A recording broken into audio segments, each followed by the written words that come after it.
Hey everyone! So, this is the season for giving and receiving freshly cut flowers. But what if you don't have the greenest of thumbs? Y'all, I promise every time I get some flowers, they would be dead like within a day or two.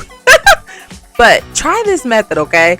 Because actually trimming the flowers, adding plant food, giving them a little bit of TLC, give them a little bit of love, you actually can prolong their life.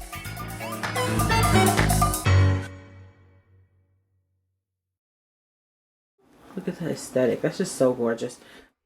Now, if your plants doesn't come don't come with actual plant food, you can always pick some up at your local Walmart, Target, Lowe's.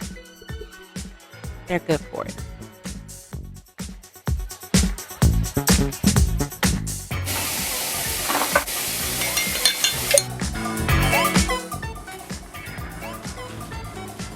And don't worry if no one's buying you flowers this season. Treat yourself, girl.